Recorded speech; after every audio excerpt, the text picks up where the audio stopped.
Hello friends, welcome to MS Kitchen. இன்னைக்கு நம்ம சேனல்ல என்ன பார்க்க போறோம் அப்படினா இனிப்பு பூரிக்கு ஒரு டேஸ்டான சைட் டிஷ் ரெடி பண்ண போறோம். ரொம்ப டேஸ்டான ஈஸியான ஸ்வீட்டான ரெசிபி.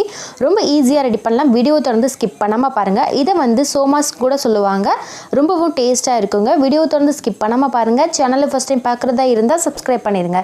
கூடவே பக்கத்துல உள்ள பெல் ஐகானை கிளிக் பண்ணி ஆல் கொடுத்துக்கங்க. அப்பதான் நான் வீடியோ அப்லோட் பண்ற நேரம் உங்களுக்கு சரியா வந்துட்டே இருக்கும். வாங்க இப்போ நம்ம வீடியோக்குள்ள போய் எப்படி ரெடி பண்ணலாம்னு பார்க்கலாம்.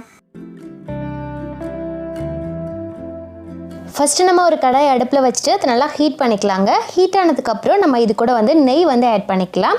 1 ல இருந்து 1.5 ஸ்பூன் கிட்ட நெய் வந்து நம்ம இது கூட சேர்த்துக்கலாம். ஸ்வீட் ரெசிபி பண்றதா இருந்தாவே நெய் வந்து ரொம்பவே முக்கியம். அப்போதான் அதோட டேஸ்ட் வந்து ரொம்ப நல்லா இருக்கும். இப்போ நெய் சேர்த்தாச்சு, நல்லா ஹீட் ஆகட்டும். நெய் நல்லா ஹீட் ஆனதுக்கு அப்புறம் இது கூட நம்ம வந்து முந்திரி திராட்சை அதை வந்து லைட்டா பொன்னிறமா வறுத்துட்டு எடுத்துக்க போறோம். நெய் ஹீட் ஆயிருச்சு. இப்போ நம்ம இது கூட முந்திரி சேர்த்துக்கலாம். முந்திரி சேர்த்ததுக்கு அப்புறம் நெய்யிலே லைட்டாக அதை வறுத்துக்கலாம். ரொம்ப நேரம் நம்ம அடுப்பை ஹீட் பண்ணி வறுத்துடக்கூடாது. இதோட கலர் மாறுற அளவுக்கு வறுத்தாவே போதும். இப்போ அடுத்து நம்ம இது கூட உலர் திராட்சை ஆட் பண்ணிக்கலாம். திராட்சை சேர்த்ததுக்கப்புறம் இதையும் நெய்யிலே நம்ம வறுத்துக்கலாம். ரொம்ப நேரம் நீங்கள் வந்து வறுத்துடக்கூடாது. அடுப்பை வந்து நம்ம சிம்லே வச்சு தான் இதை வந்து வறுத்து எடுத்துக்கணும். இதோட கலர் நல்லா மாறினதுக்கப்புறம் நம்ம வந்து இதை வந்து ஒரு பிளேட்டுக்கு மாற்றிக்கலாம். இப்போ அதே நெய்யில் வந்து நம்ம வந்து ரவை ஆட் பண்ணிவிட்டு வறுத்துக்கலாம். நான் வந்து முந்திரி திராட்சைலாம் வறுத்தேன்ல, அதே நெய்யில் தான் இப்போ ரவை ஆட் பண்ணியிருக்கேன்.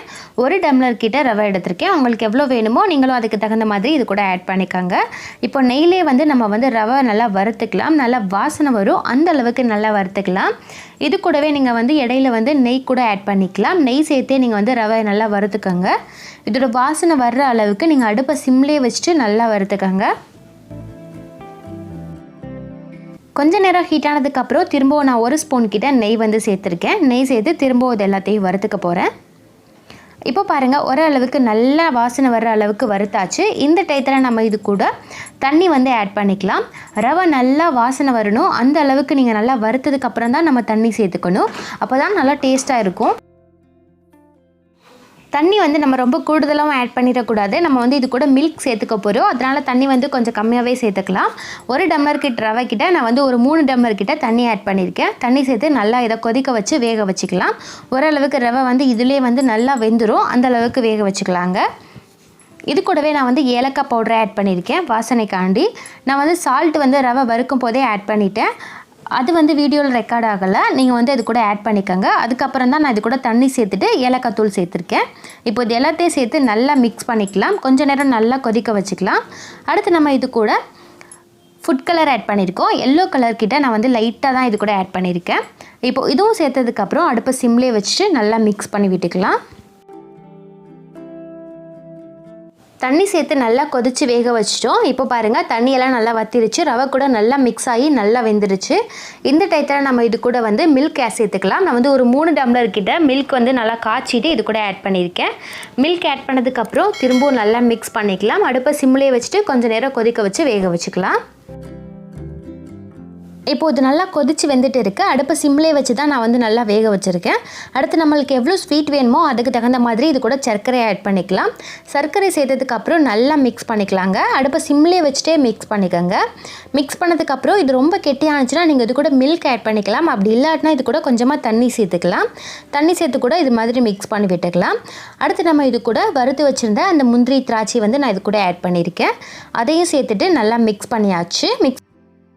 மிக்ஸ் பண்ணதுக்கப்புறம் நம்ம இது கூட நெய் சேர்த்துக்கலாம். ஒரு 3 ஸ்பூன் கிட்ட நெய் வந்து நான் இது கூட ஆட் பண்ணியிருக்கேன். அடுப்பு ஆஃப் பண்ணுறதுக்கு முன்னாடியும் நீங்கள் வந்து நெய் சேர்த்துக்கோங்க. நெய் சேர்த்து நல்லா மிக்ஸ் பண்ணிவிட்டு நம்ம அடுப்பை ஆஃப் பண்ணிக்கலாம். அவ்வளோதான். ரொம்ப டேஸ்டான ஈஸியான ஒரு ஸ்வீட் ரெசிபி ரெடி பண்ணிட்டோம். இதே மாதிரி நீங்களும் ட்ரை பண்ணி பாருங்கள். எங்கள் ஃபேமிலியில் ஸ்வீட் பூரி இருந்துச்சுன்னா இந்த கஞ்சி வந்து கண்டிப்பாக ரெடி பண்ணிடுவோம். சின்ன குழந்தைகள் வந்து எல்லாருக்குமே இது ரொம்ப பிடிக்கும். நீங்களும் ட்ரை பண்ணி பாருங்கள். அந்த ஸ்வீட் பூரி கூட இந்த ஸ்வீட் ரெசிபி வச்சு சாப்பிடும்போது இதோட டேஸ்ட் வந்து ரொம்பவே நல்லா இருக்கும். எல்லாருக்குமே ரொம்ப பிடிக்கும். ஸ்வீட் பூரி இல்லை அப்படின்னாலும் வெறும் இந்த மாதிரி கஞ்சி கூட ரெடி பண்ணி நம்ம சாப்பிடலாம். இதுவும் நல்லா டேஸ்ட்டாக இருக்கிறனால எல்லாருக்குமே ரொம்ப பிடிக்கும். இந்த வீடியோ பிடிச்சிருந்துச்சுன்னா லைக் பண்ணுங்கள், கமெண்ட் பண்ணுங்கள். நம்ம சேனலும் ஃபஸ்ட் டைம் பார்க்குறதா இருந்தால் Subscribe பண்ணிருங்க. கூடவே பக்கத்துல உள்ள பெல் ஐகானை கிளிக் பண்ணி ஆல் கொடுத்துக்கங்க. அப்போதான் நான் வீடியோ அப்லோட் பண்ற நேரம் சரியா உங்களுக்கு வந்துட்டே இருக்கும். நம்ம சேனலுக்கு தொடர்ந்து உங்களோட சப்போர்ட் ரொம்பவே முக்கியம். தொடர்ந்து நம்ம சேனலுக்கு சப்போர்ட் பண்ணிகிட்டே இருங்க.